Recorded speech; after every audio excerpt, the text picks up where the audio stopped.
Channel को subscribe करके bell icon को प्रेस कर लीजिए, जिससे कि आप रोज का वीडियो देख सके, एक भी वीडियो मिस ना हो। आज हम बेसिक इंग्लिश ग्रामर के बारे में बात करेंगे, कुछ ऐसे वर्ड के जिसके बिना आप सेंटेंस को नहीं बना सकते हैं। आज हम subject, object, main verb, helping verb के बारे में बात करेंगे कि इनका यूज किस तरह से किस कंडीशन में करते हैं, किस स्थान पर करते हैं। आज हम इनके बारे में डिटेल से बात करेंगे। तो चलिए आज का सेशन स्टार्ट करते हैं। आज हम बेसिक इंग्लिश ग्रामर के सब्जेक्ट, हेल्पिंग वर्ब, ऑब्जेक्ट के बारे में बात करेंगे। सब्जेक्ट को हम डूअर भी पढ़ते हैं, इसको डूअर भी कहते हैं या सब्जेक्ट है। जो काम को करता है उसे सब्जेक्ट कहते हैं, यानी कि सब्जेक्ट को हम हिंदी में कर्ता कहते हैं। सब्जेक्ट को हिंदी में कर्ता कहते हैं और जो काम को करता है उसे सब्जेक्ट कहते हैं। क्या? जो काम को करता है, यानी कि जो काम को करने वाला होता है उसे सब्जेक्ट कहते हैं। हेल्पिंग वर्ब को हिंदी में सहायक क्रिया कहते हैं। हेल्पिंग वर्ब का काम करता है, इस समय को बताने वाला होता है, यानी कि हेल्पिंग वर्ब का काम क्या है, वो समय और सेंटेंस को बताएगा कि ये कौन सा सेंटेंस है, किस समय की है। इस समय के बारे में हेल्पिंग वर्ब बताता है, उसके साथ केवल सहायक क्रिया लगेगी, किस तरह से बनेगा, कौन हेल्पिंग वर्ब लगेगा, कौन मेन वर्ब लगेगा, ये क्या हेल्पिंग वर्ब उसे बताता है, यानी कि समय को, यानी कि इसे सहायक क्रिया हिंदी में कहते हैं। वर्ब, यानी इसे हम वर्क भी कहते हैं, जो होने वाला काम होता है, यानी कि मुख्य क्रिया। मुख्य क्रिया को हम वर्ब यानी कि वर्क कहते हैं, जो कि काम होने वाला होता है।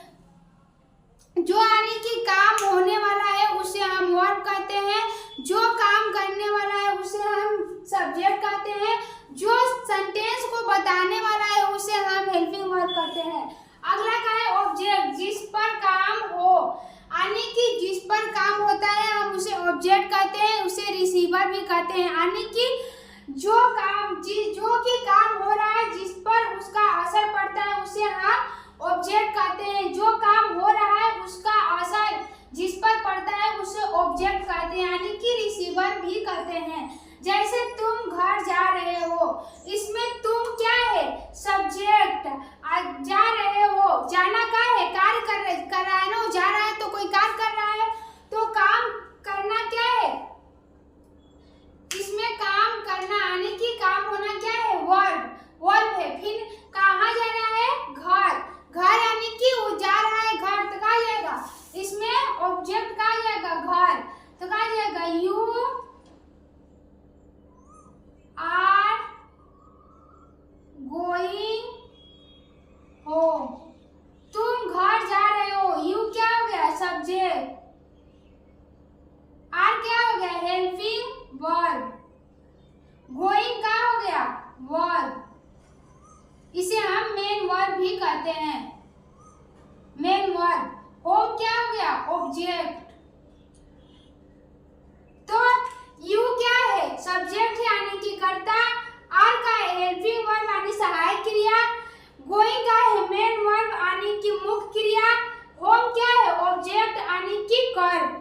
तो इस तरह से हम subject, helping verb, main verb, object का यूज करते हैं।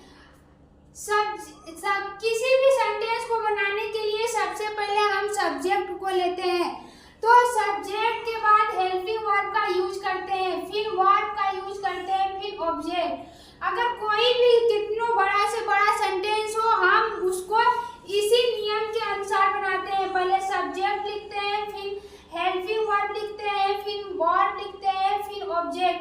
यहाँ पर मेन वर्ब भी हम लिख सकते हैं। सब्जेक्ट क्या होता है? ही, सी, इट, वी, यू, दे, आई, यानी कि कोई का नाम आ गया, रीता, गीता, सीताराम, किसी का भी नेम आ गया तो क्या है? सब्जेक्ट है। तो ये सब क्या सब्जेक्ट के रूप में यूज होते हैं, इनका प्रयोग हम सब्जेक्ट के रूप में यूज करते हैं। ही मीन्स वह, सी मीन्स वह लड़की के लिए होता है, ही वह लड़का के लिए। इट मीन्स यह किसी छोटे जीव जंतु या किसी स्थान के लिए इट का प्रयोग करते हैं। वी मीन्स हम, यू मीन्स तुम, दे मीन्स वे, आई मिस में, नेम मिस यानी कि किसी का भी नेम आ सकता है, उसके लिए हम इसका यूज करते हैं यानी कि सब्जेक्ट के रूप में। एक वचन में एक पर्सन यानी कि सिंगुलर में आई, इसे हम एक वचन कहते हैं। प्लूरल इसे ये भी क्या है, एक वचन में आते हैं, इसे हम प्लूरल कहते हैं। तो ये कहा आई वी क्या है, एक वचन। यू क्या है, बहुवचन। ही सी इट दे क्या है, थर्ड पर्सन यानी कि एक वचन, द्विवचन, त्रिवचन। इसे हम फर्स्ट पर्सन भी कहते हैं, सेकेंड पर्सन, थर्ड पर्सन। तो आई वी क्या है, फर्स्ट पर्सन है। यू क्या है, सेकेंड पर्सन है। ही सी इट दे क्या है, थर्ड पर्सन है। तो आई यू ही सी इट क्या है, सिंगुलर यानी कि एक वचन है। यू वी यू दे क्या है, बहुवचन है। हम थर्ड पर्सन किसे कहते हैं, जो कि बात करता है उसे हम थर्ड पर्सन कहते हैं, जो बात को बोलता है उसे हम थर्ड पर्सन कहते हैं। सेकेंड पर्सन किसे कहते हैं, जो बात को सुनता है उसे हम सेकेंड पर्सन कहते हैं। थर्ड पर्सन किसे कहते हैं, जो जिसके बारे में हम बात कर रहे हैं उसे थर्ड पर्सन कहते हैं। जैसे कि यहाँ फर्स्ट पर्सन हो गया, जो बोलता है यानी कि जो बात को कह रहा है उसे हम फर्स्ट पर्सन कहते हैं। सेकेंड पर्सन किसे कहते हैं, जो सुनता है, जो बात को सुनता है उसे हम थर्ड पर्सन कहते हैं, सेकेंड पर्सन कहते हैं। थर्ड पर्सन किसे कहते हैं, जिसकी बात होगी यानी कि जिसकी बात हो रही है, जिसके बारे में हम लोग बात कर रहे हैं उसे हम थर्ड पर्सन कहते हैं। अगला क्या है, वर्ब। वर्ब कितने प्रकार के होते हैं, हम लोग ज्यादातर 3 प्रकार के जानते हैं, लेकिन वर्ब 5 प्रकार के होते हैं। पहला, फर्स्ट, सेकेंड, थर्ड, फोर्थ, 5। ये क्या 5 प्रकार के वर्ब होते हैं। पहला हम लोग प्रेजेंट टेंस में यूज करते हैं, दूसरा पास्ट, तीसरा परफेक्ट, चौथा कंटीन्यूअस टेंस में, फिर पांचवा प्रेजेंट में, प्रेजेंट इंडेफिनिट टेंस में यूज करते हैं। यस लगा करके उसे ही हम वर्ब का फोर्थ फॉर्म कहते हैं। पहला क्या होता है, गो मीन्स होता है जाना, इसका दूसरा क्या हो जाएगा, वेन, तीसरा क्या हो जाएगा, गॉन, चौथा गोइंग, पांचवा गोज। गो, वेंट, गॉन, गोइंग, गोज। ये क्या 5 रूप होते हैं वर्ब के, हम लोग इनको 5 रूप से जानते हैं। तो दूसरा क्या, डू मीन्स होता है करना यानी कि डू मीन्स होता है करना, तो क्या जाएगा, इसका दूसरा होता है डीड, तीसरा डन, चौथा डूइंग, पांचवा डज। तो क्या जाएगा, do, did, done, doing, does. तीसरा क्या है, ईट मीन्स होता है खाना, तो क्या जाएगा, ate, eaten, eating, eats. Eats यानी कि हम प्रेजेंट इंडेफिनिट टेंस में जब साधारण की बात करते हैं, उसमें क्या नहीं शब्द उसमें जब नहीं दिया रहता है, तब हम उसके साथ क्रिया में यस लगा करके यानी कि क्रिया के 5वां रूप का प्रयोग करके सेंटेंस को बनाते हैं। तो उसमें हम क्रिया में यस जोड़ते हैं। तो ये क्या हो गया, इस क्रिया के 4 फॉर्म होते हैं। पहला क्या होता है, गो, दूसरा वेंट, तीसरा गॉन, गोइंग, गोज। इस प्रकार से हम 5 रूप होते हैं। तो हेल्पिंग वर्ब हम किसे कहते हैं, हेल्पिंग वर्ब यानी कि जो सहायक क्रिया होती है उसे ही हम हेल्पिंग वर्ब कहते हैं। हेल्पिंग वर्ब कहते हैं जैसे do, does, is, am, are, has, had. ये क्या प्रेजेंट टेंस में यूज होते हैं। अगर हमें टेंस को पहचानना है तो हम इसी के आधार पर सेंटेंस को पहचान सकते हैं कि इनके हेल्पिंग वर्ब के आधार पर हम सेंटेंस को पहचान सकते हैं कि कौन सा सेंटेंस कंटिन्यूअस है, कि फ्यूचर का है, कि प्रेजेंट की बात कर रहा है। इसके हेल्पिंग वर्ब के आधार पर हम सेंटेंस को पहचान सकते हैं। तो प्रेजेंट टेंस में क्या हेल्पिंग वर्ब यूज होते हैं, do, does, is, am, are, has, had. ये क्या होते हैं, प्रेजेंट टेंस में यूज होते हैं। पास्ट टेंस में कौन यूज होते हैं, डिड, वाज, वेयर, हैड। ये क्या होते हैं, पास्ट टेंस में जब हम पास्ट की बात करते हैं उसके साथ हम इनका हेल्पिंग वर्ब का यूज करते हैं। फ्यूचर की जब बात करेंगे तो विल बी, विल हैव कि हम प्रयोग जब फ्यूचर की बात करेंगे तो will have, will be, will have का प्रयोग करेंगे। वर्ब दो प्रकार के होते हैं, पहला हेल्पिंग वर्ब, दूसरा का होता है मेन वर्ब। हेल्पिंग वर्ब भी दो प्रकार का होता है, एगो ऑक्सिलरी वर्ब, एगो मोडेस वर्ब। ये हम अगले इसके वर्ब के बारे में हम लोग पढ़ लिए। आप हमारे चैनल पर जा करके वर्ब के बारे में डिटेल से पढ़ सकते हैं, कितने प्रकार के होते हैं, किस तरह से उनका यूज होता है, कौन कौन मॉडल वर्ब होते हैं, कौन हेल्पिंग वर्ब होते हैं, कौन मेन वर्ब होते हैं, हम उनके बारे में डिटेल से बात की है। आप चैनल पर जाके देख सकते हैं। तो हम जब सब्जेक्ट के बारे में बात कर लेते हैं कि सब्जेक्ट किसको कहते हैं। वाक्य में काम को करने वाला, यानी कि जो वाक्य में काम को कर रहा है उसे हम सब्जेक्ट कहते हैं। जैसे कि राम खेल रहा है, खेलने का काम कौन कर रहा है? राम। राम क्या हो गया? सब्जेक्ट। जो खेलने का कार्य कर रहा है उसे हम सब्जेक्ट कहते हैं। तो इसमें खेलने का कार्य कौन कर रहा है? राम कर रहा है, तो राम क्या हो गया? सब्जेक्ट। तो कहा जाएगा राम इज प्लेइंग। राम क्या हो गया? सब्जेक्ट। इज हो गया हेल्पिंग वर्ब, प्लेइंग हो गया मेन वर्ब। तो राम इज प्लेइंग। अगला क्या है? मुझे जाना है, यानी कि जाने का काम कौन कर रहा है? मुझे, यानी कि मैं जाने का काम कर रही हूँ, तो मुझे का अंग्रेजी हो जाएगा आई क्या है इसमें? सब्जेक्ट। जाने का काम तो आई कर रहा है, तो सब्जेक्ट हो गया आई हैव गो। मुझे जाना, आई हैव गो। हैव से हमें पता चल जा रहा है ये प्रेजेंट परफेक्ट टेंस है। तो हम इस हेल्पिंग वर्ब की सहायता से सेंटेंस को पहचान सकते हैं, इज की सहायता से कि ये प्रेजेंट कंटीन्यूअस की बात कर रहा है। यहाँ हेल्पिंग वर्ब इज है, तो इसके अनुसार हम सेंटेंस का पता लगा सकते हैं कि ये प्रेजेंट कंटीन्यूअस की बात कर रहा है, या पास्ट कंटीन्यूअस की बात कर रहा है। हैव का यूज है, आई के साथ हैव का यूज करते हैं, ही सी इट के साथ हैज का यूज करते हैं। एक वचन की करता है नाउन रहेगा तो उसके साथ हम हैज का यूज करेंगे, बहुवचन करता है या नाउन रहेगा तो उसके साथ हैव का यूज करेंगे। अगला क्या? मैं आ रहा हूँ, मैं आ रहा हूँ। आने का काम कौन कर रहा है? मैं क्या हो गया? सब्जेक्ट। जो काम को करता है उसे हम सब्जेक्ट कहते हैं। तो आने का काम कौन कर रहा है? मैं। तो मैं क्या हो गया? सब्जेक्ट। तो आई एम कमिंग, मिस मैं आ रहा हूँ। एम यहाँ लगा हेल्पिंग वर्ब, एम है, तो इससे पता चल रहा है कि कंटीन्यूअस, प्रेजेंट कंटीन्यूअस की बात कर रहा है। तो आई एम कमिंग, इस आई के साथ हम लोग एम का यूज करते हैं। अगर यहाँ पर यू रहता तो हम आर का यूज करते हैं, ही सी इट रहता तो इज का यूज करते हैं।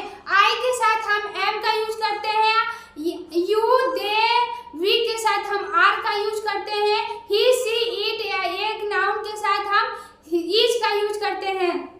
अगला क्या है? हेल्पिंग वर्ब, समय और सेंटेंस के बारे में जानकारी देने वाला, यानी कि हेल्पिंग वर्ब किसे कहते हैं? जो कि समय, यानी कि समय को बताने वाला और सेंटेंस के बारे में बताने वाला, जो कि सेंटेंस के बारे में बताता है कि प्रेजेंट टेंस है कि कंटीन्यूअस टेंस है कि फ्यूचर की बात कर रहा है कि प्रेजेंट की बात है। टेंस के बारे में जो बताता है उसे ही हेल्पिंग वर्ब कहते हैं। यानी कि सीता घर जा रही है, सीता क्या हो गया?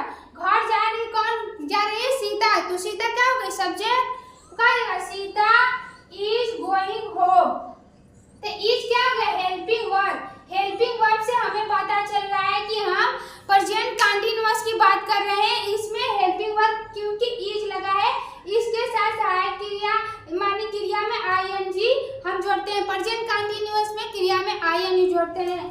कहिएगा सीता इज गोइंग होम, पापा घर पहुंच गए हैं, पापा हैज रीच्ड होम। इस हैज से हमें पता चल रहा है कि हम प्रेजेंट परफेक्ट टेंस की बात कर रहे हैं और क्रिया का तीसरा रूप लगा है। जब हम प्रेजेंट परफेक्ट की बात करते हैं उसके साथ क्रिया का थर्ड फॉर्म का यूज करते हैं, असहायक क्रिया हैज का यूज करते हैं। तो पापा क्या एक वचन है तो इसके साथ हम हैज का यूज करेंगे। अगर यहाँ पर बहुवचन होता है तो हम हैव का यूज करते हैं। तो हैज यानी कि ये हेल्पिंग वर्ब है। इससे हमें पता चल रहा है कि किस समय की बात कर रहा है, किस टेंस की बात कर रहा है। तो हेल्पिंग वर्ब हमें सेंटेंस को बताता है कि कौन सा सेंटेंस है। तो कहा पापा घर पहुंच गए हैं, पापा हैज रीच्ड होम। अगला क्या है?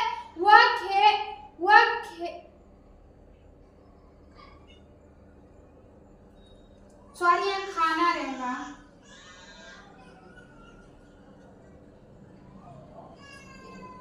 वह खाना खा लेगा, वह